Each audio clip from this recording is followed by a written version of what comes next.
here at Amsterdam Whitney Art Gallery. And we're in Chelsea. And this is a very special occasion because this is the opening of Ruthie's new gallery. This is Ruthie Tucker. Ruthie, would you please say a few words about Amsterdam Whitney Gallery and the new location? Thank you. Good afternoon. Welcome to Amsterdam Whitney Gallery. We have relocated at 531 West 25th Street to a beautiful ground floor gallery. And we are thrilled and honored, and we thank our divine, gorgeous Glamorella Kristal Hart for featuring our artists and showcasing us on the Kristal Hart Show. Thank you again, and we thank all of our international and national artists for coming to be here with us and being on the Kristal Hart Show as well. Thank you. And for everyone, Ruthie and the Amsterdam Whitney Gallery is still in Chelsea. It's just down the street. It is on the main floor. And Ruthie, before we sort of take a little walking tour, what can we expect tonight? Well, we are featuring international and national artists, figurative, abstract, surrealism, landscape. We feature all genres of art. Our collectors come to us for diversification and really beautiful art that they know it's on the full spectrum of the artistic scale. And we are one of Chelsea's finest galleries. We are on 25th Street between 10th and 11th Avenues, and we highlight artists from all over the world, from so many continents, as well as the United States. Thank you all for being here with us. Well, these are very inspirational. They're also very, I would say, mystical and spiritual. And the reason being for that is because I personally get very inspired by light and darkness and what light can do to darkness. So in this particular series, it's entitled La Belle, number 1, 2, and 3. The first painting has the pink light. And if you notice in the pink light, it is moving through the darkness. So that moves off into the second painting, which is entitled La Belle number 2.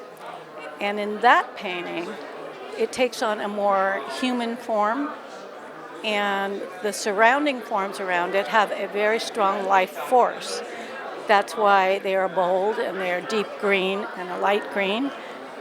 And what it does is it dissipates the darkness and moves on again until this third painting over here, which it all accumulates into one big glob of darkness.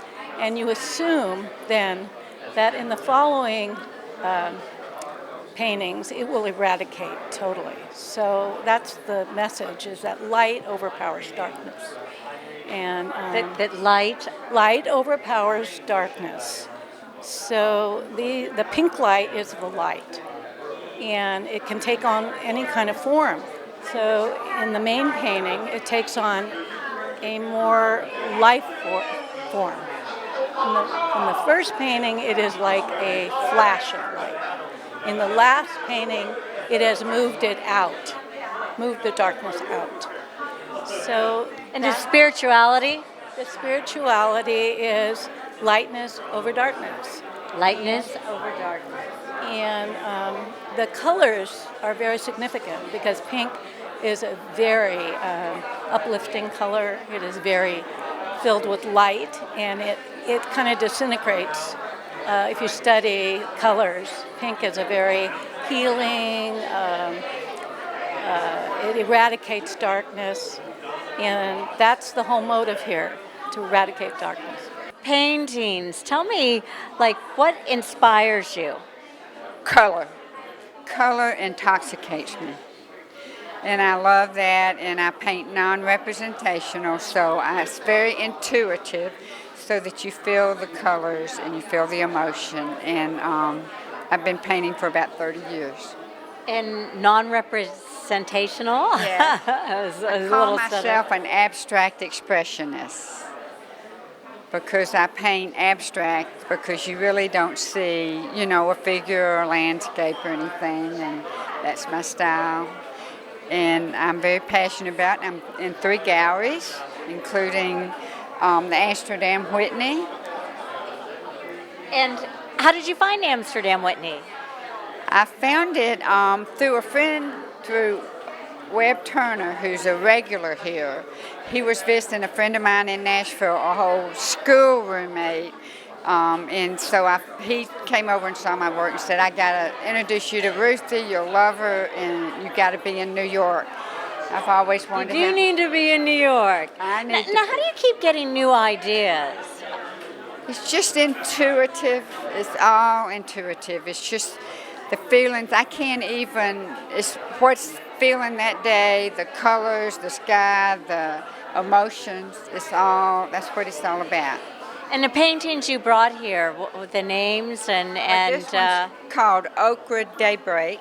okay. And so it's got the yellows in it, and then I've got some breaking up with the shapes.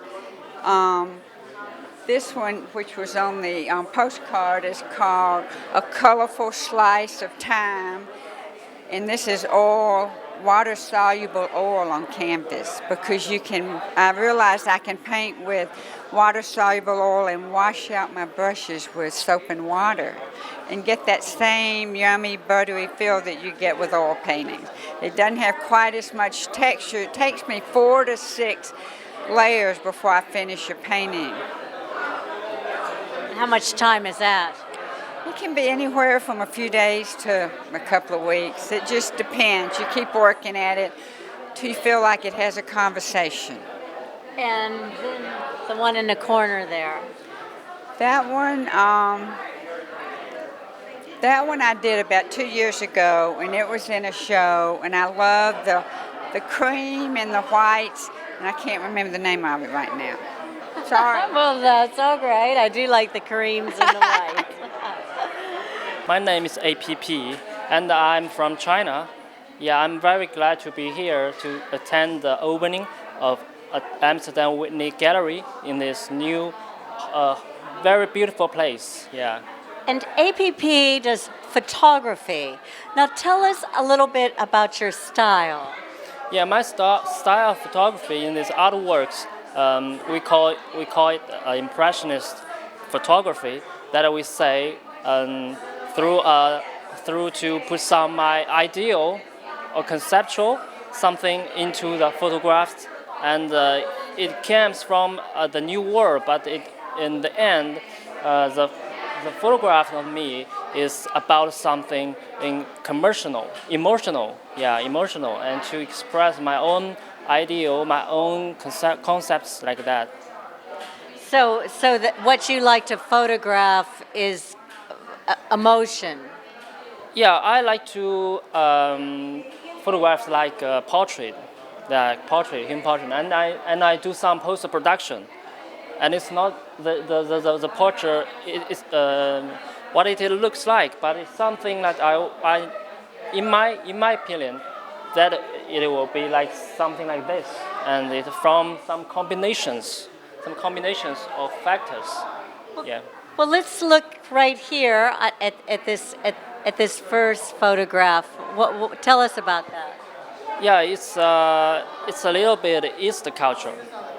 It is culture, and the hand makeup, the makeup is what I have set in mind.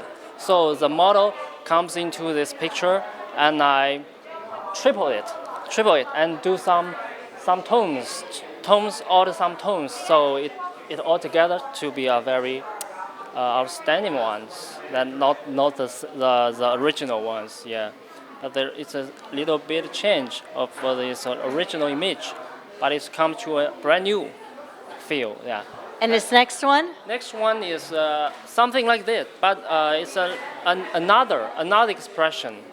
It's not only the gesture, but something we say.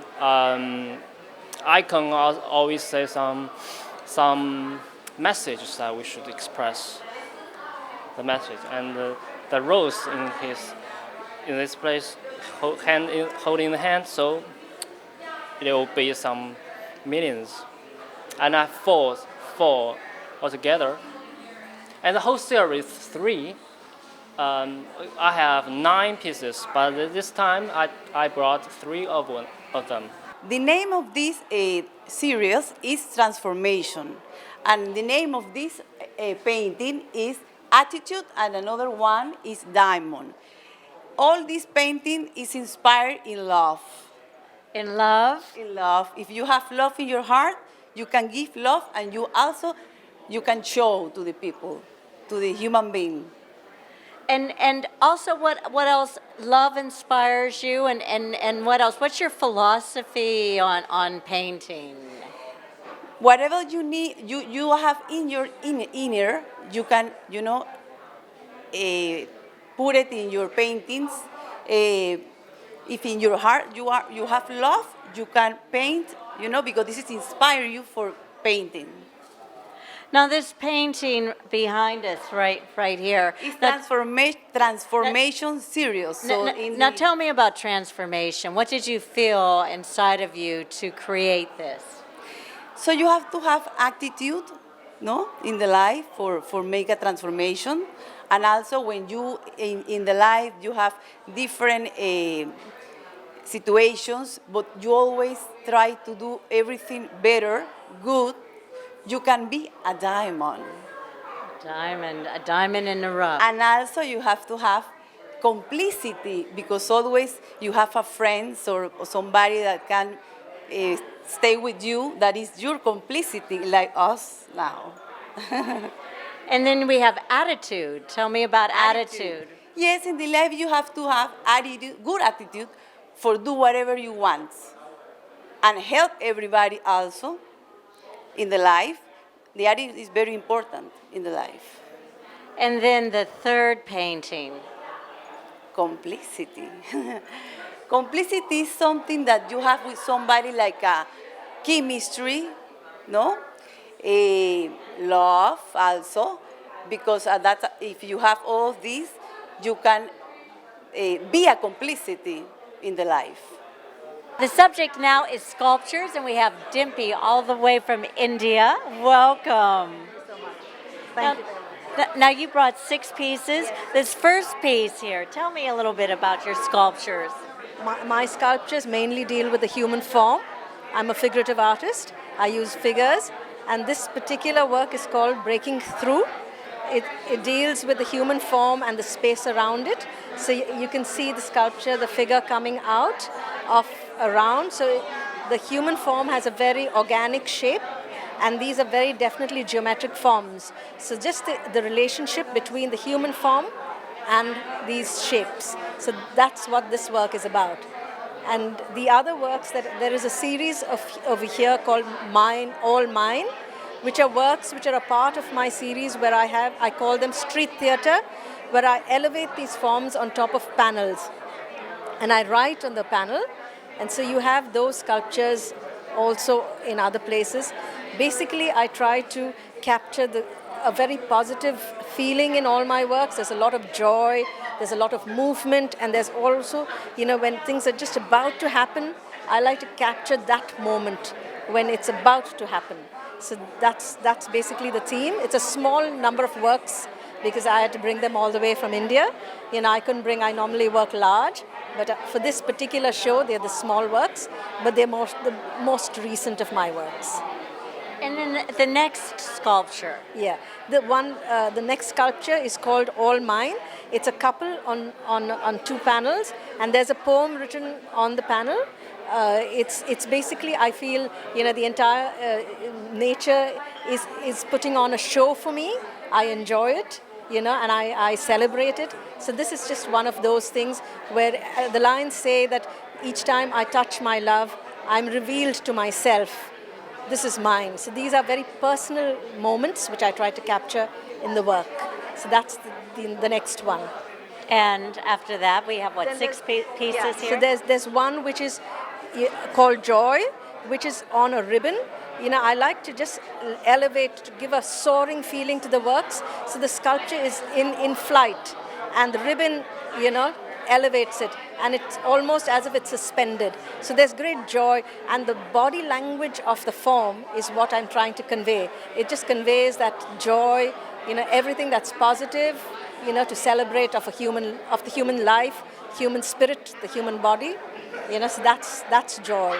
And then there are 2 other works on the other side, which are also a part of the All Mine series, which are again, forms on top of these panels where I have written a poem, and the forms personify that poem.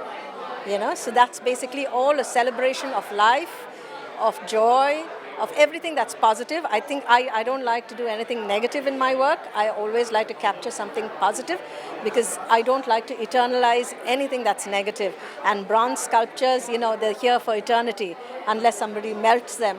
These are going to remain long past my years here. So I like to just capture something that is positive and also on the brink of something happening, something about to happen.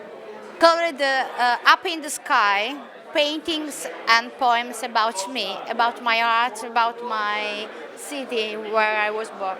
Paintings and poems. Now this first one is dedicated to Pablo Picasso. Picasso. Yes, is the woman that sleep, and I said that I was free. I can sleep quiet with my freedom. This is dedicated to an island that is devastated from pollution. So I love nature. I want my connection with love and nature. Nature can survive to destroy about man pollution.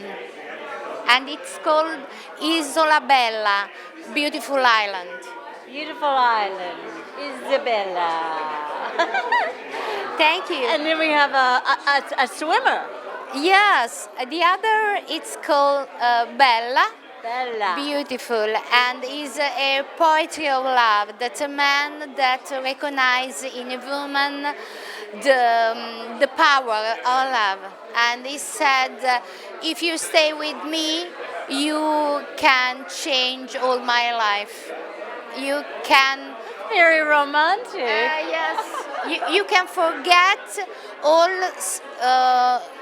that destroyed my life, and I survive with the beautiful power of love. Power of love. And then we have, I see a lot of colors on the next one. Yes, there are the colors of Mediterranean seas. And so in the other paintings there are my deep love about the sea. I am a swimmer. I'm a swimmer. Yes, I came from Naples where are very beautiful nature, a lot of beautiful place of sea. And so I know that in the deep of the sea I can recognize the deep of myself. So Anne, tell me a little bit about the series that you brought here tonight. Okay, well, to start out with, I have a plein air painting from Carmel, California, with the ice plants and the ocean. I really love doing plein air painting where you take your easel out and paint outdoors in the fresh air. There's nothing like it. It's fabulous. Yeah, tell us about outdoors and painting. It's very challenging. It's what are some of the challenges? The wind and the bugs and things fall over. The bugs, and the bugs and the sun. The light changes after 2 hours, so you really need to get your shadow patterns in early on and stick with it, and don't follow the sun and chase the sun because then your painting would change. So that's what I like about it, the immediacy of it and the challenge of painting a sketch in 2 hours before the light changes. That's what I like. So the one of Giverny, Monet's Garden, this larger painting is from a study I did, a smaller study, plein air study, and in my studio I made it larger. So it's a studio painting of a plein air sketch in France, in Giverny, France. Monet's Garden. Yes. Did you do it from a photograph or? No, I was actually there.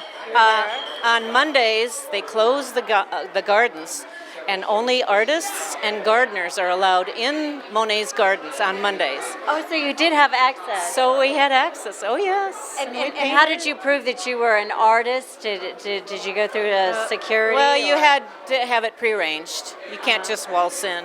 say, hi, I'm an artist. I'm here to paint.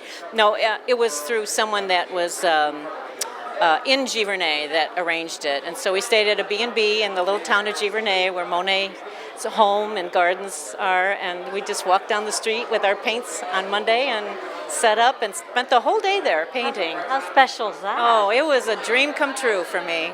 And then the next painting here. Oh, this is a studio painting, a little still life, which is, I think it's drawn people's attention because it has the different textures. It has the ceramic pot and the metal coffee pot and then the skin of the fruits. So you have all the different textures going on, and the reflection of the fruit in the vase makes it a very interesting little still life. And then we have this last one. It looks like a ocean or a seashore. Or... Yes, it's called Coastal Respite. And again, I did this from a small plein air sketch that I did on site at a beach near Laguna Beach, California.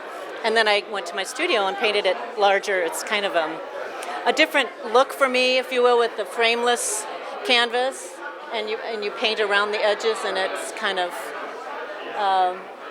there's no frame on it, so it's light and airy, and it just kind of extends into the room, and it's supposed to bring calm and peace, and that a beach, like a beach scene would, I think. So that's what that one's all about. And what's next? Well, I'm going to go home and get my pochade box and go out painting. Now, Barbara, tell me about this piece that's in the gallery.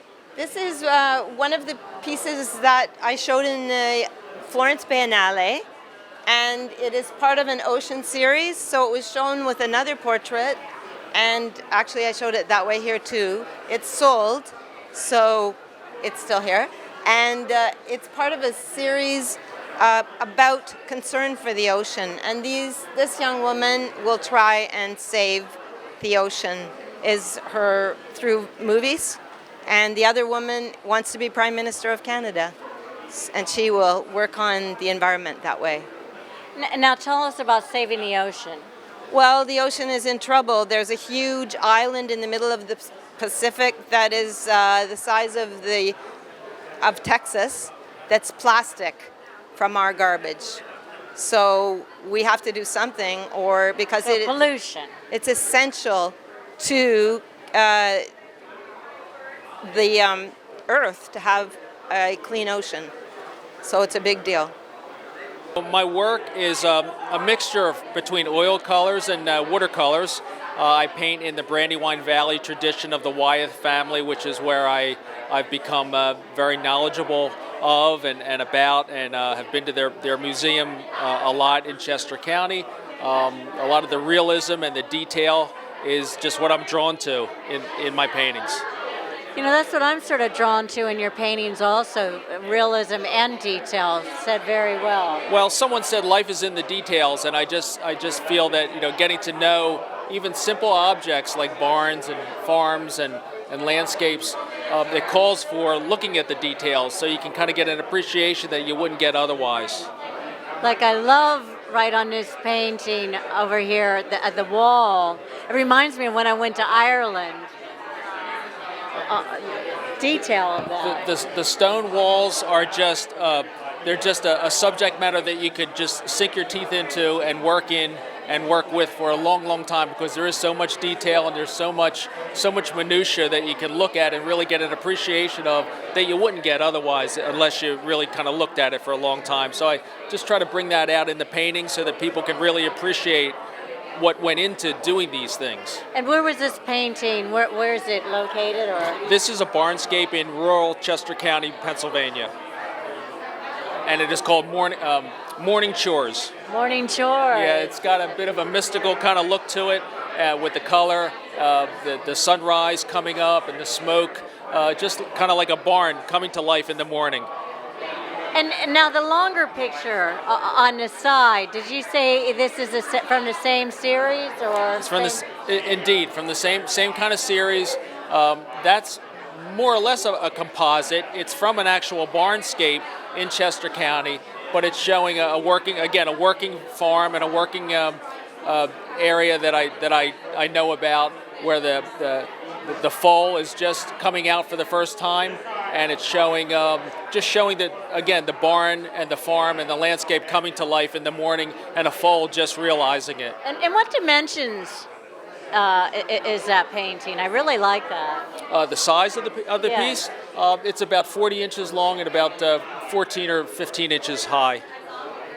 Yeah, I think a landscape like that in a panorama view kind of lended itself to being in those dimensions, because it is a vast landscape. Cooped Up is the name of this watercolor, and I've worked traditionally in watercolor. It's a watercolor. It's a Wait, watercolor. what's the difference between watercolor and this oil paint? It was a big difference. Isn't it? Watercolor is much less forgiving. Oil color or oil paint you can mix and work with a bit, and you have a lot more fluidity, and it doesn't dry right away. But a watercolor is very unforgiving, so you have to know what you want to do, even though it's like a dichotomy, because you're supposed to look at it and be able to be real loose with it, and it's supposed to look fluid-like and have a lot of movement, but yet at the same time, once you put it on there, the paint doesn't move, and that's it. That's it. So you really need to... So it takes some design, and it takes some forethought to know what you want to paint. Here at the Amsterdam Whitney Art Gallery, Sir Amsterdam, tell me your thoughts on this brand new opening. It's our third act, and we love being here, and we love serving the art community, and we'll continue to do so. And the central point in all of this is my beloved wife, Miss Ruthie. She's the one who's in charge and directs everything, and she does a splendid, incredible job. You're rolling. Hey, thanks for watching, everyone. We've been at Amsterdam Whitney Art Gallery. Ruthie? Thank you, Kristal, our divine glamourella, Kristal, and my divine artist. God bless you. Love you all. Blessings of the summer season. Everyone love one another. Thank you, my darling. And all the artists, say good night, everyone. Good night. Hey.